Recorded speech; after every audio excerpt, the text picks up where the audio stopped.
Parmênides, de Platão.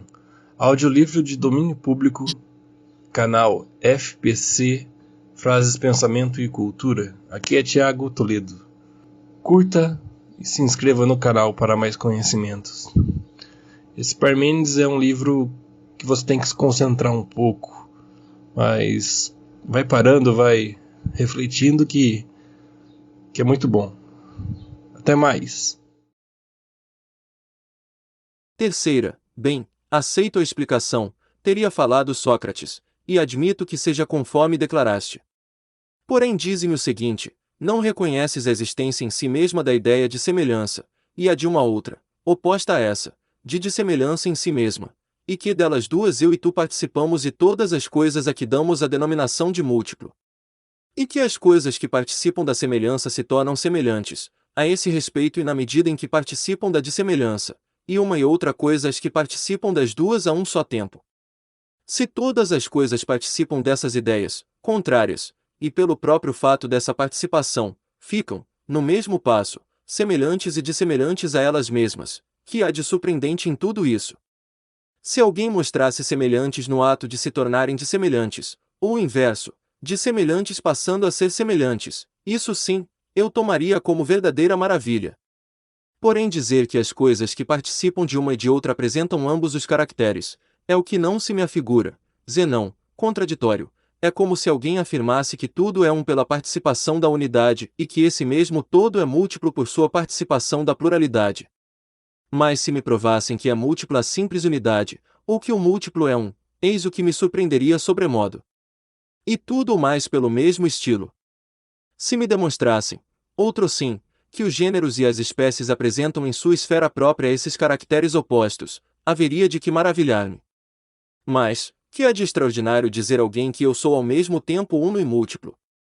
Seria o caso, para provar minha pluralidade, de mostrar a diferença entre o lado direito e o esquerdo, a frente e o dorso, a porção superior e a inferior, pois de muitas maneiras, quero crer, participo da pluralidade. Ou então, para insistir na unidade, dizer que eu sou um dos 7 indivíduos aqui presentes, visto participar da unidade. De onde se colhe que as duas assertivas são igualmente verdadeiras?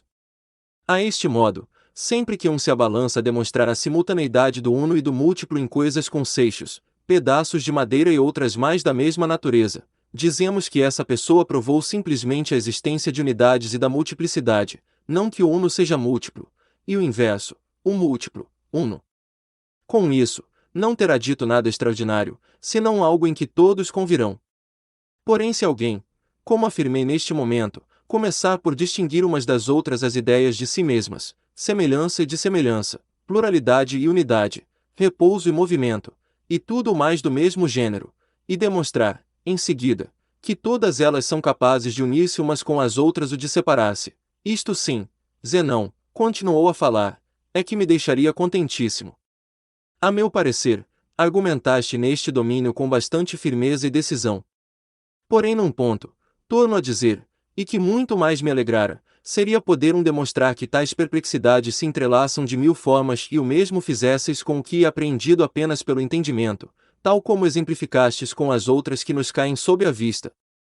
Quarta, contou Pitodoro que durante toda essa fala de Sócrates, ele teve medo de que Parmênides e Zenão se agastassem a cada uma de suas objeções. Mas a verdade é que ambos ouviram com a máxima atenção, e a todo instante, sorrindo, se entreolhavam, como que tomados de admiração diante de Sócrates. Nesse estado de espírito, logo que Sócrates terminou, falou Parmênides, como é louvável. Sócrates, esse teu amor à argumentação. Porém dize-me se fazes a distinção formulada por ti mesmo e de um lado pões as próprias ideias e do outro as coisas que delas participam. Porventura has de parecer que exista à parte a semelhança em si mesma, distinta da semelhança muito nossa, e bem assim o uno e o múltiplo e tudo o mais que acabaste de ouvir de Zenão. Sem dúvida, falou Sócrates. E também, continuou Parmênides, nos seguintes casos acreditas que haja a ideia do justo em si mesmo, e do belo e do bem e de tudo o mais do mesmo gênero. Acredito, foi a resposta. Como? A ideia do homem, distinta de nós e de todos os que são como nós, a ideia do homem em si mesmo, a do fogo e a da água. A esse respeito, teria respondido, por vezes me vejo em grande perplexidade, sem saber se tais casos admitem resposta igual ou diferente. E os seguintes objetos, Sócrates, que talvez pareçam ridículos, como cabelos, lama, sujidade e tantas coisas mais, insignificantes e destituídas de valor. Vacilas em admitir que para uma dessas coisas há uma ideia à parte diferente dos próprios objetos que tocamos com a mão, ou que não há. De forma alguma, teria respondido Sócrates, as coisas que vemos, existem mesmo, admitir ideias para tudo isso, afigura-se-me sobremodo estranho. Porém frequentes vezes me sinto inquieto sobre aceitarmos ou não a conclusão de que o que serve para um caso é válido para todos. Mas, quando chego a esse ponto fujo a toda pressa, de medo de cair em algum abismo de insensatez e nele parecer. Daí acolher-se as coisas para as quais admitimos ideias e discorrer a seu respeito o tempo todo. És muito novo, Sócrates, teria dito Parmênides, a filosofia ainda não se apoderou de ti como espero que o faça quando não desprezares nada disso. Por enquanto, dás excessiva importância à opinião dos homens, é defeito de idade. Vê, dize-me uma coisa, pelo que declaraste, admites a existência de ideias, das quais as coisas tiram os nomes, na medida em que delas participam, a saber, a participação das semelhanças deixa semelhantes, a da grandeza, grandes, e a da beleza e da justiça, justas e belas. Perfeitamente, teria respondido Sócrates. E é de toda a ideia ou apenas de alguma parte que participa o que dela participa? Ou além dessas pode haver outras modalidades de participação? De que jeito? Perguntou. Como te parece, é a ideia inteira, dado que seja una, que se encontra em cada um desses múltiplos objetos, ou como será? Que a impede, Parmênides, de continuar una? Teria perguntado Sócrates. Sendo, por conseguinte, una e idêntica, teria de estar, a um só tempo, inteira em todas as coisas separadas, do que decorre ter de ficar separada de si mesma. De forma alguma, respondeu Sócrates, fora como o dia que, sendo uno e idêntico, a um só tempo se acha em todas as partes, sem, com isso, separar-se de si mesmo. É o que admitimos para cada ideia, se tiver de ser idêntica a si própria e estar presente em todas as coisas. Agrada-me, Sócrates, a maneira como fazes uma só coisa estar presente em toda a parte. É o mesmo que se jogasses uma vela de navio em cima de muitos homens e dissesses que a unidade recobria o múltiplo. Não foi assim, mais ou menos, que te exprimiste. Talvez, teria respondido. E a vela inteira, recobriria cada pessoa, ou, de preferência, cada uma de suas partes esta ou aquela pessoa. Sim, cada uma de suas partes. Nesse caso, Sócrates, teria ele continuado, as ideias em si mesmas são divisíveis, e as coisas que delas participam só o são parcialmente, não adquirindo nenhuma delas toda a ideia, mas apenas uma parte de cada ideia. Parece, de fato. Não quererás, então, Sócrates, admitir que a ideia é realmente divisível, sem deixar de ser una. Em absoluto, falou.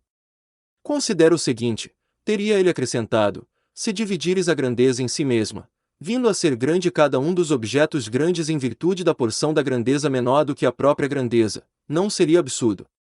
O cúmulo do absurdo, respondeu. E então?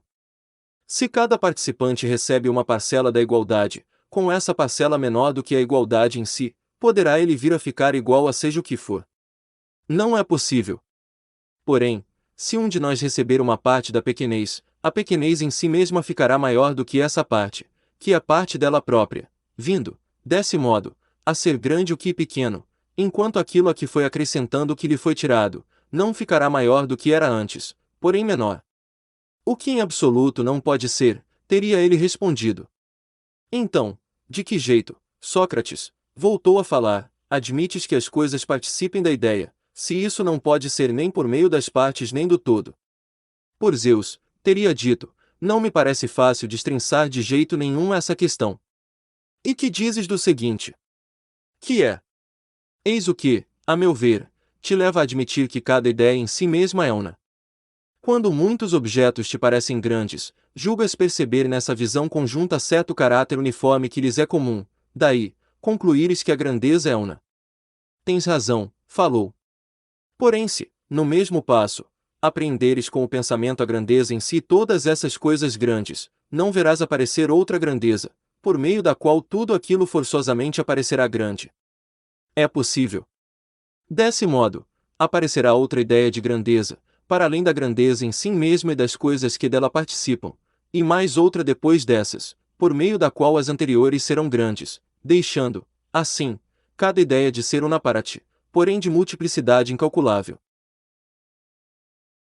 Sexta, a menos, Parmênides, teria dito Sócrates, que cada uma dessas ideias não passe de pensamento, não cabendo, por isso, formar-se em parte alguma, se não for, tão só, no espírito.